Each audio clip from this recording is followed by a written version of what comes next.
There are half as many African lions as there were 25 years ago. The iconic species has disappeared from 94% of its historic range. How does eating animal products contribute to the extinction of lions, tigers, rhinos, elephants, and other majestic species?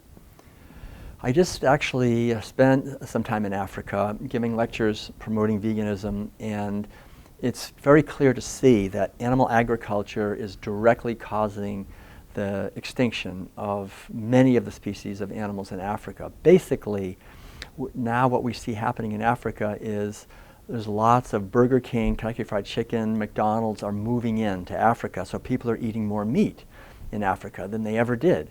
The traditional diet of people in Africa was basically plant-based. The indigenous people ate primarily a plant-based diet. And so because of that, giraffes and zebras and lions and so forth were able to flourish and live in their habitats. But now that farmers are growing huge areas of genetically engineered corn and soy and alfalfa to feed to imprisoned cows and pigs and chickens, we have this very unfortunate situation where now the farmers hate the elephants, they hate the zebras, they hate the lions. They're now going out and killing elephants. They're killing lions. They're trying to kill them because it's like in the United States, we have the whole USDA has a Department of Wildlife Services that kills wolves and coyotes and bobcats and mountain lions and prairie dogs and all these animals that are considered pests. Well, now these animals are all considered pests. Elephants and zebras and hippopotamuses and rhinoceroses and lions are all considered pests. Their habitats being destroyed because jungles are being cut down to grow grain to feed these imprisoned animals, and they're also considered pests, so they're being killed off. And really, within our lifetime, these animals will go extinct if we don't quickly change and stop eating animal foods and stop encouraging people in Africa and everywhere, because a lot of the food that's grown in Africa is actually exported to Europe. You know, every day there's a 747 jet full of meat that goes up from Ethiopia and these other countries up to Europe, and all that represents a direct assault on the African ecosystems, driven by the desire for people in more industrialized nations to eat animal foods, to eat meat and dairy products and eggs.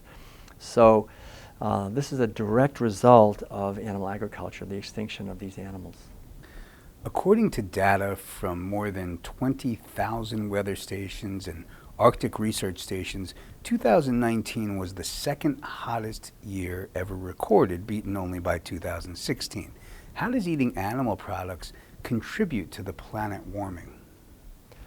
Well, one of the main problems is that we're cutting down so many trees, and trees naturally create a healthy ecosystem, a healthy climatic system, a healthy temperature. They naturally cool, and we're cutting down an acre per second of rainforest. Now it's just increased up to about 4 or 5 acres per second. We're cutting and burning the Amazon and many other regions in Southeast Asia and Africa of forests, also in the Americas, everywhere, to grow soybeans and corn and other feed grains for animal production. So the cutting down of rainforests and forests in general is probably the #1 driving cause of global climate instability and just the destruction of habitat. The destruction of a healthy earth is because of animal agriculture and cutting down forests, which create rain. I mean, forests create rain, and so we're having huge droughts, we're having fires that are driven by animal agriculture indirectly because of the cutting down of trees and all of the pesticide, herbicides, and fungicide residues, which are causing pollution and causing the ocean to be more acidic, so there's less oxygen being created by the oceans.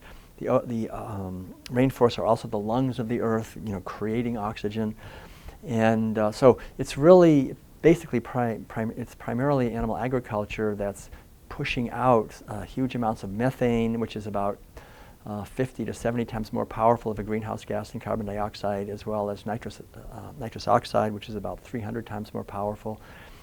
So when we're eating beef or lamb or dairy products, especially, but even chicken and all these foods, these are extremely powerful contributors to the destruction of climate stability. It's pretty well understood at this point. So really the best thing anyone can do if we want to just create a healthier planet is to move toward a plant-based way of eating.